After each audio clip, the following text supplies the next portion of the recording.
মমতা ব্যানার্জির এটা শেষ ইলেকশন। মমতা ব্যানার্জি এখানে 50,000 ভোটে হেরে উনি রাজনীতি থেকে বিদায়। রেজাল্ট বলছি লিখে দিন, পরের মাসে 1 মাস পর মিটিয়ে নেবেন। বিজেপি মোটামুটি 200-র আশেপাশে পাবে, তৃণমূল 84 থেকে 87, 8টা সিট পাবে কংগ্রেস, বাকি আর কেউ কোনো সিট পাবে। একদম 50,000 ভোটে হারবে। আমি বলছি, আমি আজ থেকে 1 মাস আগেও বলেছিলাম 50,000 ভোটে হারবে, আজকেও বলছি 50,000 ভোটে হারবে। আমি একটু খোঁজ নিয়ে নিই, 51 না 52 যদি হয় সেটাও আপনাদের পরের ইন্টারভিউতে জানিয়ে দেবো। 49 হবে না, হারলে 51, 52, 53, 49 হবে না, এটুকু আমি আপনাকে বলে দিচ্ছি। মমতা ব্যানার্জির ইনস্টাগ্রাম ফেসবুকে যা ফলোয়ার আছে তার কাছাকাছি মোফাক্কুলার ইসলাম না কে, তার ততগুলো ফলোয়ার আছে।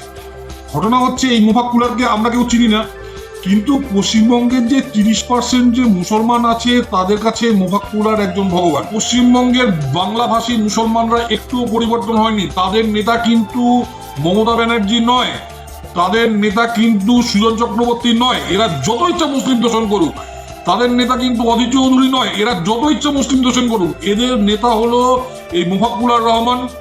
এদের নেতা হলো আইএসএফ এর ওই কি একজন আছে, কি সিদ্দিকি, সে নওশাদ সিদ্দিকি। এদের নেতা হলো আপনার এই হুমায়ুন কবির, যে নাকি বলেছে আমরা 70% আমরা কেটে ভাসিয়ে দেবো। এটা বুঝতে হবে, পশ্চিমবঙ্গের মুসলমানরা আমাদের হিন্দুদের কাফের ছাড়া আর কিচ্ছু ভাবে না। এটা প্রত্যেক হিন্দুকে বুঝতে হবে। না ভাবতো 1936-এ, না ভাবে আজকে। 1936-এ আমরা এটা বুঝতে পারিনি, তার দাম আমাদের 1947-এ দিতে হয়েছে। ভাগ হয়ে গেছে, এবার ভাগ হওয়ার কোনো জায়গা নেই। ঘাটতি ধাক্কা দিয়ে আমাদের বের করে দেবে কাশ্মীরি পণ্ডিতরা।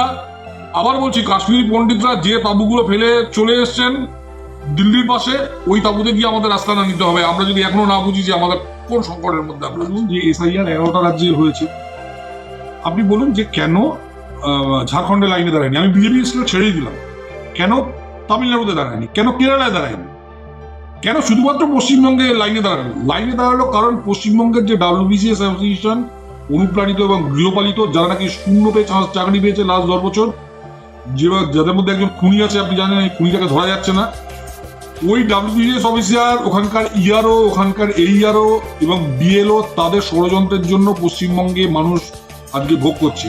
আপনি বলুন যে যদি এইটা হতো, যদি এটা নির্বাচন কমিশনের জন্য হতো, তাহলে কেন অন্য রাজ্যে হচ্ছে না?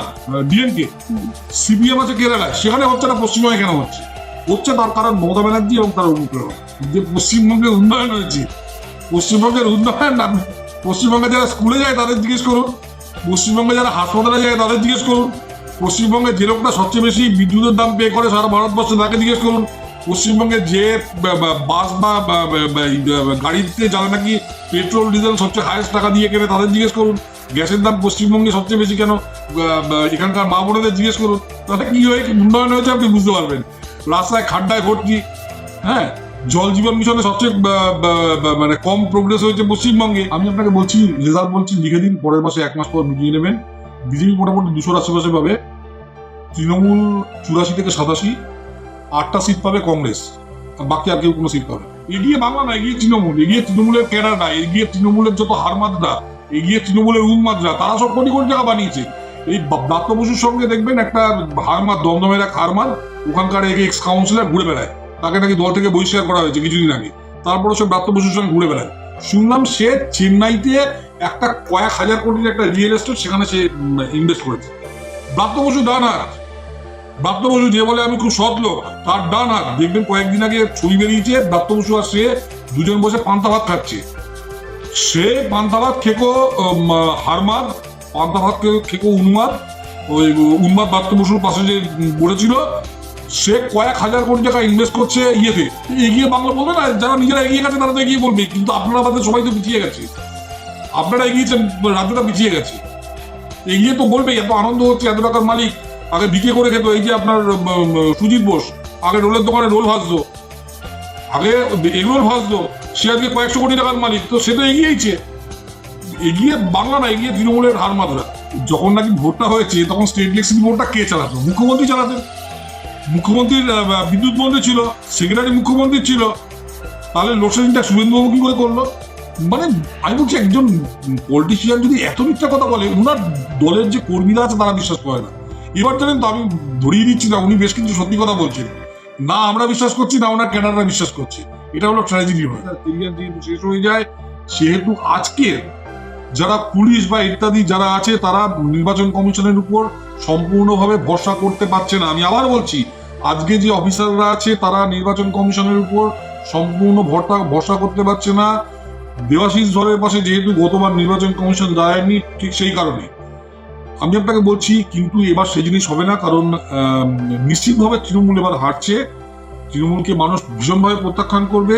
এবং আমি দেখলাম ওই রাজু মণ্ডল যে থ্রেট দিয়েছে তাকে মানে কি করে সে একদিনের মধ্যে ছাড়া পেলো, মানে কতটা অপদার্থ আমাদের প্রশাসন এবং নির্বাচন কমিশন হলে একদিনের মধ্যে ওই লোকটা ছাড়া পেয়ে যায় আমি জানি না। ও আবার ছাড়া পেয়েছে, ছাড়া পেয়ে বেরিয়ে এসে বলেছে আমি 23 তারিখের পর দেখে নেব। আমি নির্বাচন কমিশনকে বলছি, নির্বাচন কমিশনের যারা প্রতিনিধি তাদের বলছি যে কি করে ছাড়া পেয়ে বেরিয়ে রাজু মণ্ডল বলে 23 তারিখের পর আমি দেখে নেব। নির্বাচন কমিশন কি 23 তারিখের পর কাউকে বাঁচাবে? নইলে কিন্তু নির্বাচন কমিশনের হয়ে কোনো সাধারণ মানুষ সাক্ষী দেবে না, একদম আমি ক্লিয়ার কাট বলছি।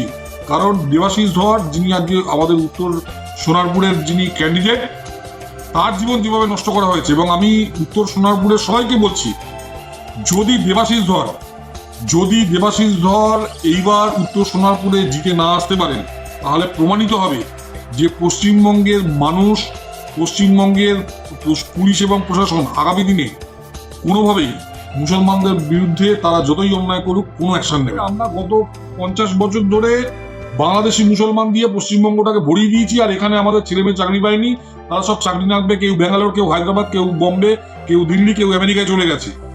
আজকে বৃদ্ধাশ্রমে পরিণত হয়েছি আমরা।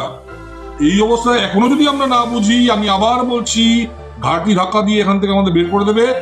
ওই তাঁবুগুলো এখনো খালি আছে, কারণ কাশ্মীরি পণ্ডিতরা 30 বছরে তারা কিন্তু মোটামুটি সেটেল করে গেছে।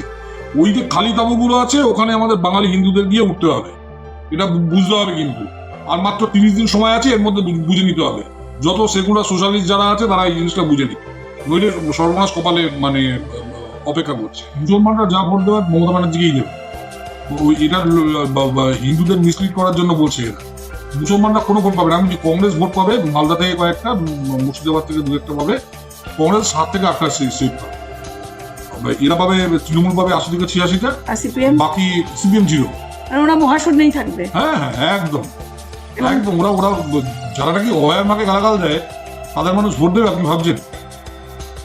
যারা অভয়ার মার, আপনি অভয়ার মার ভাবুন, যে অভয়ার কেসটা পৃথিবীর অন্যান্য যত কেস আছে, আজকে মানব সভ্যতায় এই ধরনের অন্যায় বহুবার হয়েছে, কিন্তু অভয়ার কেসটা আলাদা কেন?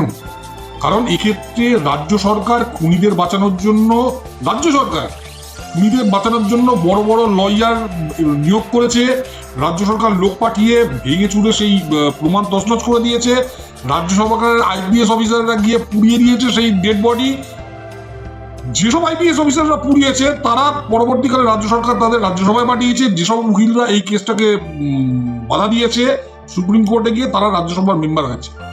এখানে অভয়ার কেসের সঙ্গে পৃথিবীর যে কোনো কেসের সঙ্গে অভয়ার কেসের এখানে পার্থক্য। 2017-তে আপনি দেখেছেন ডাক্তারিতে পশ্চিমবঙ্গে যে নিট যেবার উঠে গেল, তার আগের বছর নিট ওঠানো হলো কেন?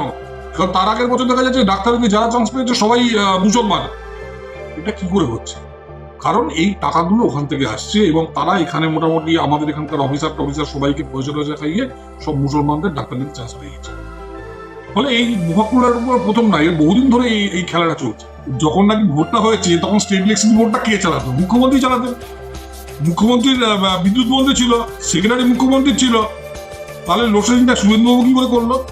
মানে আমি বলছি, একজন পলিটিশিয়ান যদি এত মিথ্যা কথা বলে, ওনার দলের যে কর্মীরা আছে তারা বিশ্বাস করে না।